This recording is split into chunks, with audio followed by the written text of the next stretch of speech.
Oyster and the Perl, इसकी exercise को complete कर दिया जाएगा, जो कि first year English play number 3 है। सॉरी, यहाँ पर 3 करना था, प्ले नंबर 3 है, which is the last play. तो आपको इसके इजीली नोट्स भी अवेलेबल हो जाएंगे, नीचे डिस्क्रिप्शन में आपको मिल जाएंगे। और दूसरा ये कि इस वीडियो को आप लाइक करके शेयर करके चैनल को सब्सक्राइब कर दीजिएगा। तो without wasting time, short question answers इसमें सबसे पहले आते हैं इसकी एक्सरसाइज में। दोस्तों, इसकी एक्सरसाइज में ना MCQs वगैरह ट्रू फॉल्स नहीं है, बल्कि ढेर सारे शॉर्ट क्वेश्चंस हैं। तो उनको स्टार्ट करते हैं, बहुत इजी हैं। Where does the play take place? तो प्ले कहाँ टेक प्लेस होता है? ये बार्बर की दुकान में, Okay by the Sea town है और कैलिफोर्निया शहर है। Why is Harry sitting in the barber chairs? पूछा गया है कि हैरी बार्बर की। अच्छा, जिन दोस्तों ने ये क्वेश्चंस पढ़ने हैं वो पहले ऊपर आई के बटन से जो है एक्सप्लेनेशन ज़रूर सुन लें, पहले वो वीडियो देख लें ताकि आपको सही से समझ में आ जाए। अच्छा, Harry is sitting in the barber's chair because Clay, a boy of 9 or 10, is giving him a haircut. तो वो पूछता है कि हैरी जो कि खुद एक बार्बर है, वो चेयर में क्यों बैठा हुआ है? तो वो खुद हेयर कट ले रहा होता है 9-10 साल के बच्चे से। According to Harry, how does one bring merriment to the tired old human heart? यहाँ पर 1 आएगा। तो हैरी ये समझता है कि that a man may bring happiness to the tired old human heart by composing a song, कि वो कोई गाना लिखे, को पेंटिंग करे, को पिक्चर बनाए, बुक लिखे, एंड इन्वेंटिंग अ फिलोसफी। यानी जो बूढ़ा कमज़ोर दिल है उसको खुश करने के लिए ये तमाम तर काम किए जा सकते हैं। What is Harry's philosophy? Harry believes in take it easy way, यानी ज़्यादा परेशान नहीं होना चाहिए। और philosophy of life, he believes that life should be led in a relaxed manner by working for the good of fellow beings, बल्कि दूसरों की मदद करते हुए ज़िंदगी गुजारनी चाहिए, जैसा कि वो खुद भी करता होता है, फ्री हेयर कट्स दे के, कम पैसों में हेयर कट्स दे के। How much did Harry pay for the barber shop? How long has he been in the Okay by the सी? तो हैरी ने ये $75 में शॉप खरीदी थी और वो यहाँ पर ओके बाय द सी में उसको आए 24 साल हो चुके हैं। How many barbers are there in Okay by the Sea? There is only 1 barber, जो कि हैरी है ओके बाय द सी में।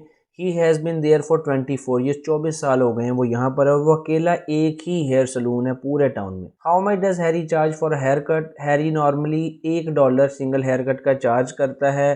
The people in the town are very poor, so he is considerate and cooperative with them. तो वो उनको ज़्यादा परेशान नहीं करता है, कंसिडरेट है उनके साथ, कोऑपरेटिव उनके साथ ताउन करता है, तो सस्ते में भी कर दिया करता है। Where is Clay going? Clay किधर को जा रहा है? Clay is going to the beach. अब क्ले, वो जो 9-10 साल का बच्चा है, वो हेयर कट देने के बाद पूछा गया कि कहाँ जा रहा है, तो Clay is going to the beach. He wants to look for a new and good stuff. वहाँ से ना, बीच से वो कुछ पुरानी चीज़ें जो वॉशअप हो करके समंदर से आ जाती हैं लहरों के साथ, उन्हें उठाने के लिए गरीब लोग जाते हैं ताकि वो उनको बेच सकें और कुछ पैसा कमा सकें, जिसकी उसे बहुत ज़्यादा इस वक्त ज़रूरत है। Why does Clay need money? Clay को पैसों की क्यों ज़रूरत है भाई? Clay needs money to bring back his father home. ठीक है, वो अपने बाप को घर वापस लाना चाहता है। He wants an ad publish in the newspaper, वो न्यूज़पेपर में एड पब्लिश करवाना चाहता है, so that his father may read it and return home, ताकि वो पढ़ें और वापस आ जाएं। उसे इसलिए भी पैसों की ज़रूरत है ताकि वो अपनी माँ को तोहफा दिला सके। What has happen to Clay's father? Clay के बाप को क्या हुआ है? इसका मतलब ये है कि क्ले का बाप कहाँ गया हुआ है। तो क्ले का बाप जो है और उसका माँ जो है, उनका गुजर बसर अच्छे से नहीं हो रहा, आपस में उनकी नहीं बनती, गेटिंग अलॉन्ग वेल। इसका ये मतलब होता है कि अच्छे से वो नहीं आपस में उनकी बनती ना, मियाँ बीवी के तौर पर। तो one day his father quarrels with his wife, वो अपनी बीवी से लड़ता है और घर को छोड़कर चला जाता है और वापस नहीं आता। What does Clay want to put in the local newspaper? Clay जो है लोकल न्यूज़पेपर में एक जो है ऐड देना चाहता है, क्योंकि उसका बाप लड़कर चला गया हुआ है। इस ऐड से वो अपने बाप को रिक्वेस्ट करना चाहता है कि वो घर वापस आ जाएं। Who is Miss McCutcheon? How does she feel about her job? Miss McCutcheon new school teacher हैं, यहाँ पर Okay by the Sea town में न्यू आई हैं। वो अपने काम से पूरी तरह से सेटिस्फाइड नहीं है, क्योंकि बच्चों का behaviour up to the mark नहीं है, इसलिए वो कभी कभी जॉब छोड़ने की बात करती हैं और कहती हैं कि मैं जॉब छोड़ करके वापस चली जाऊँगी।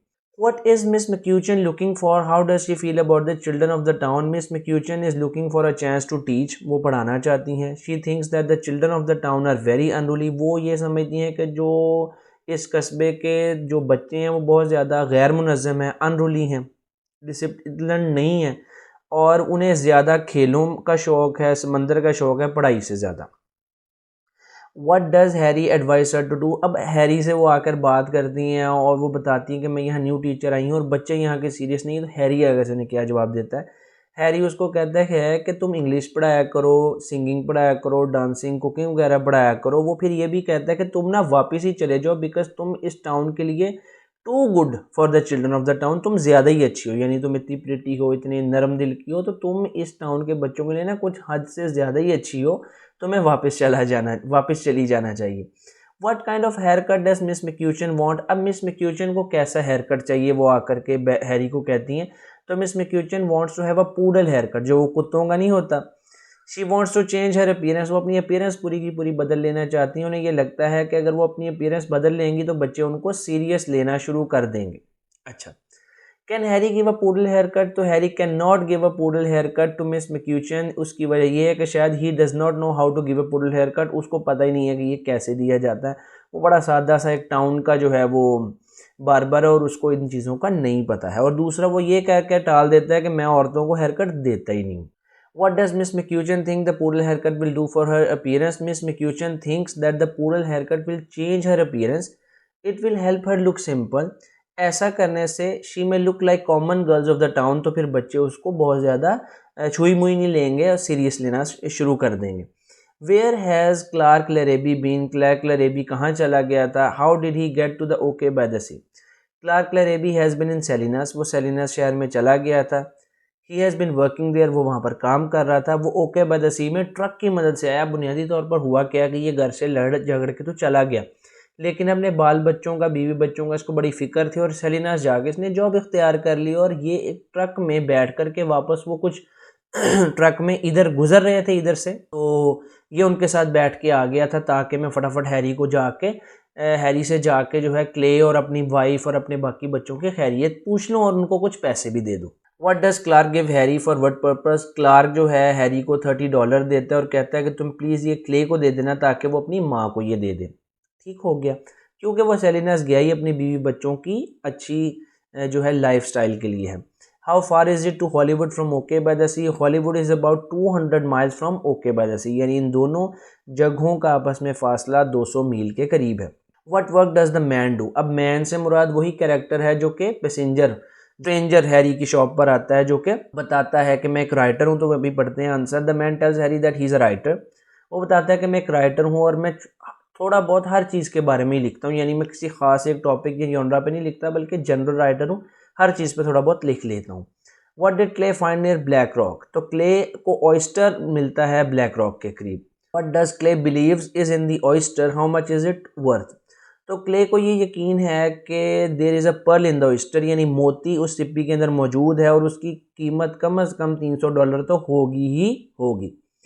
Does Miss McCutcheon believe that there is a pearl in the oyster? तो Miss McCutcheon does not believe that there is a pearl in the oyster. वो ये समझती हैं कि एक 10 लाख में से कोई एक इस तरह की सिप्पी होती है जिसके अंदर पर्ल मौजूद होता है। Why does Miss McCutcheon have a chair with 3 legs? तो Miss McCutcheon brings a chair with 3 legs from the sea. एक उसकी लेग टूटी भी होती है। वो ये कहती है कि अब वो भी जिस तरह बाकी इस टाउन के लोग जो है ना चीज़ें समंदर से लेके आते हैं वो भी ले करके आया करेगी। यानी एक फ़नी एनकाउंटर दिखाया कि खुद ही जो काम को वो कह रही थी कि ये क्या काम है, अब वही काम वो खुद भी करने लगी हुई हैं। व्हाट काइंड ऑफ जज इज़ जज एप्लीगार्थ? हमें दिखाया गया कि एप्पलगार्थ जो है एक करेक्टर है जिसे जज एप्पलगार्थ कहा जाता है। तो वो ये कोई आम रेगुलर जज नहीं है किसी कोर्ट का। एक दफ़ा हुआ ये था कि he judged animals specially dogs at a county fair. एक मेला हुआ था जिसमें उसने जानवरों को जज किया था, यानी उनको मुकाबला वगैरह हुआ था जिसमें उसने उन जानवरों को जज किया था, तब से उसका नाम जज एप्पलगार्थ पड़ गया। किस ईयर में ये प्ले जो है हमें दिखाया गया है? तो ये 1953 का इरा टाइम पीरियड हमें दिखाया गया है। What does Greeley have in a bottle? तो ग्रीले के पास सी वाटर है बॉटल के अंदर। Who suggest that they should open the oyster? Miss McCutcheon ये सजेस्ट करती हैं कि ओपन कर लेना चाहिए सिप्पी को, चूँकि ताकि पता चल सके कि इसके अंदर मोती है या नहीं। हैरी ऐसा नहीं चाहता क्योंकि हैरी को पता है कि इसमें मोती नहीं है और क्ले का दिल टूट जाए, वो ऐसा कतई नहीं चाहता। वाई डू दे वॉन्ट, यहाँ दे आना था sorry, why do they want Wozzeck to come? तो वो वॉजेक को चाहते हैं कि वॉजेक आए हैरी की दुकान पर, बिकॉज उन्हें ये डर है कि कहीं वो इसको पर्ल को डैमेज ना कर लें, ऑयस्टर को डैमेज ना कर लें, क्योंकि एक वॉचर पेयर है तो अच्छे से इसको खोल पाएगा। How does the Harry describe the inhabitants of the okay by the sea? Okay by the sea एक स्मॉल टाउन है कैलिफोर्निया के अंदर जिसकी 1000 के करीब आबादी है। बहुत कम 2-3 माह के लिए यहाँ पर जॉब्स होती हैं, बहुत कम लोगों के पास पेंशन्स मौजूद हैं। हर फैमिली के पास एक गार्डन, एक बागीचा और कुछ मुर्गियाँ ज़रूर हैं जिनसे वो रोज़गार कमाते हैं सब्जियाँ और अंडे वगैरह बेचकर। How does Miss McCutcheon view Harry is thinking about the pearl in the oyster? तो हैरी को ये लगता है, Harry thinks that there is the pearl in the oyster, however Miss McCutcheon does not agree with him, she thinks that Harry is telling a lie and playing a trick on Clay. तो basically Miss McCutcheon को Harry पे बहुत ज़्यादा गुस्सा आ रहा है और वो ये कह रही है कि तुम सिर्फ और सिर्फ क्ले को धोखा दे रहे हो, उसके साथ ट्रिक कर रहे हो, तुम्हें ऐसा नहीं जेब देता, तुम्हें ऐसा नहीं करना चाहिए। लेकिन हकीकत में हैरी सिर्फ और सिर्फ क्ले का दिल रख रहा होता है। Why does the judge think that Miss McCutcheon does not last long as a teacher?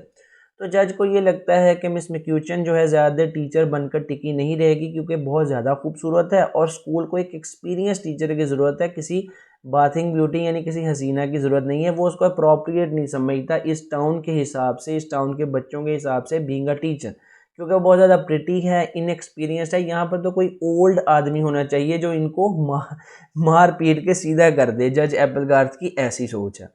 What is Appelgarth complain about the सी? तो एप्पलगार्थ ये कंप्लेन करता है कि अब जो समंदर से चीज़ें निकल कर आती हैं उनकी क्वालिटी पहले निकलने वाली चीज़ों से बहुत कम है, यानी अब बहुत सी कीमती वगैरह चीज़ें समंदर से नहीं निकल रही।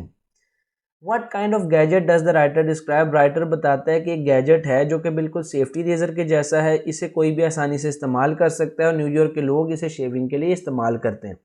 अब 1953 का टाइम है तो उस दौर में वो जो है ना ट्रिमर को या जो जिससे खुद दाढ़ी वगैरह बना ली जाती है उस गैजेट को वो बता रहा है और बड़ा वो इस तरह से हैरान हो के हैरी सुन रहा है कि अच्छा ऐसा भी कोई गैजेट मौजूद है, तो फिर वो बार्बर्स की ज़रूरत ही नहीं रहेगी ना। तो इस तरह की डिस्कशंस हो रही हैं क्योंकि 1953 का टाइम है, अब 2021 है, तो ऑलमोस्ट 70 ईयर्स पहले इस चीज़ को कितना हैरानी से देखा जाता होगा। ऑयस्टर कौन ख़रीदता है और कितने पैसे देता है? जो न्यू कमर जो कि राइटर है शॉप के अंदर वो ये ख़रीद लेता है, वो खुद को राइटर बताता है, वो ऑयस्टर को $300 में ख़रीद लेता है। Does the writer open the oyster, why not? अच्छा, राइटर जो है ना वो ऑयस्टर को ओपन नहीं करता, अपनी पॉकेट में रख लेता है और क्योंकि उसको पता है कि इसके अंदर मोती है ही नहीं, वो सिर्फ और सिर्फ जो है ना क्ले की हेल्प करना चाहता है। उसको पता है कि इसको पैसों की ज़रूरत है क्योंकि इसने अपने बाप को वापस घर लाना है और अपनी वालदा के लिए तोहफा लेना है, तो उसको पैसे दे देता है और असल में वो उसकी हेल्प कर रहा है और उसको क्ले को पता भी नहीं चलता कि उसकी हेल्प हो रही है। वो तो ये समझते हैं कि उसको उससे इसने ख़रीदा ही है। यही पूरा स्टोरी का मोरल लेसन है इस क्वेश्चन के अंदर। Why does Clark Larrabee return? Clark Larrabee return होता है जब वो क्लासिफाइड एड पढ़ता है जो कि क्ले ने दी होती है। वो अपने बेटे के लिए वापस आता है और बड़ी खुशी से ये डिक्लेयर करता है कि कौन इतने अच्छे साथी को छोड़ सकता है, यानी मेरा बेटा मुझसे इतनी मोहब्बत करता है तो मैं उसको कैसे छोड़ सकता हूँ। ये लास्ट क्वेश्चन है, परेशान नहीं होना। What does the writer do with the oyster? Writer oyster को खोलता ही नहीं है और डिक्लेयर कर देता है कि ये पूरी की पूरी चीज़ ही मेरे लिए मोती है। वो सिर्फ और सिर्फ इसको क्ले की हेल्प करने के लिए बुनियादी तौर पर ख़रीद रहा होता है। अच्छा, ये बड़ी एक अच्छी सी एक्सरसाइज है। आगे कुछ लाइंस आएंगी, आपने बताना है कि वो प्ले में किसने कही थी, किसको कही गई थी, किस मौके पे कही गई थी और उस बंदे के बारे में थोड़ा सा बताना है कि वो बंदा कैसा था। At the same time I have a feeling I ought to stay. अब ये लाइंस किसने कही थी? तो ये मिस मैक्यूचन ने कही थी हैरी को, बार्बर की जो कि बार्बर है। वो अपनी जॉब के बारे में बात कर रही थी और ये ब्यूटीफुल यंग लेडी हैं, बहुत एम्बिशियस हैं बच्चों को लेके, लेकिन इनएक्सपीरियंस हैं, तो इसलिए वो अपनी जॉब को लेकर के परेशान है। यानी यहाँ से आपने लाइंस पढ़ी और ये सब चीज़ों का आपने आंसर दिया जो कि पीछे 3 आए हैं कि स्पीकर का बताना है, ये बताना है और ये बताना। There is no excuse for this town at all but the sea is here and so are the hills. ठीक हो गया। Harry the barber is talking to Miss McCutcheon इस मौके पर जो कि न्यू टीचर है about the town and its people. ठीक है। Harry is a middle age person, he has been running a shop. अब हैरी के बारे में थोड़ा सा बता दिया और बता दिया कि वो टेक इट ईजी वे पे बिलीव करता है। ठीक है। वो कह रहे हैं कि there is no excuse for this town at all but the sea is here and so are the hills. यानी हम खुश हैं। ठीक है, कोई मसले वाली बात ही नहीं है। Clay, well a fellow like that you can't just go of and leave him. ये अब क्लार्क कह रहा है अपने बेटे के बारे में। ठीक है, हैरी से बात करते हुए, और ये वो अपनी मोहब्बत का इजहार कर रहा है और वो कह रहा है कि ऐसे बंदे को कौन छोड़ सकता है, यानी मैं अपने बेटे को कैसे छोड़ सकता हूँ जब मेरा बेटा इतना ज़्यादा मुझसे मोहब्बत करता है। फिर क्लार्क के बारे में बता दिया है कि Clark faced odd circumstances but he knows but he works hard in Salinas, और वो रिमेन कॉन्टैक्ट करता है हैरी की मदद से, कॉन्टैक्ट में रहने की कोशिश करता है अपने बेटे क्ले के साथ। It's shut tight, it's alive and there is pearl in it, worth at least $300। तो ज़ाहिर है क्ले के हाथ में ये पर्ल ओइस्टर, उसके बारे में वो कमेंट दे रहा है, बार की शॉप में खड़े कमेंट दे रहा है। क्ले एक बच्चा है 9-10 साल का, हार्ड वर्किंग और सेंसिटिव बॉय है। वो बहुत ज़्यादा परेशान है कि उसका बाप कहाँ चला गया, और वो सम टाइम बार्बर की शॉप में काम भी करता है और बीच पे भी कुछ चीज़ें वगैरह बेच के अपना गुजारा करता है। It's never too soon for any of us to face the truth which is suppose to set us free not imprison. अब ये खूबसूरत लाइन मिस मैक्यूचन बोलती हैं बाकी तमाम तर लोग जो बार्बर शॉप पे मौजूद होते हैं उनको, कि जो सच होता है उससे भागना नहीं चाहिए। और वो ये कहती हैं कि पर्ल ऑयस्टर के अंदर मौजूद नहीं है और आप लोगों को इसका सच जो है वो हमें आज़ाद करता है, ना कि क्या, तो आपको ये सच मान लेना चाहिए। अच्छा, ये लाइन कौन बोलता है कि हमें जो है स्कूल में एक सख्त किस्म का उस्ताद चाहिए, ना कि एक बाथिंग ब्यूटी? तो ये जज ये बात कहता है, कमेंट कर रहा होता है न्यू टीचर की पर्सनैलिटी पे, और वो कहता है कि हमें एक एक्सपीरियंस टीचर की ज़रूरत है, ना कि किसी हसीना की। तो जज का असल नाम एप्पल गार्थ है। एक दफ़ा इसने जज के तौर पर, अब उसके बारे में बताने लग गए ना, काउंटी फेयर में काम किया था तो इसका नाम जज पड़ गया। वो काफ़ी ज़हीन और सेंसिबल दिखाया गया है, और उसके कमेंट्स न्यू टीचर के बारे में काफ़ी मुनासिब हैं, यानी वो तकरीबन सही ही कह रहा है। तो यहाँ पर एक्सरसाइज कंप्लीट हो जाती है। आई होप आप लोगों को अच्छे से समझ में आ गई होगी, और इस वीडियो को लाइक करके दोस्तों के साथ शेयर कर देना, और चैनल को अगर सब्सक्राइब नहीं किया हुआ तो फ़ौरन कर लो। और थैंक यू, अल्लाह हाफिज़।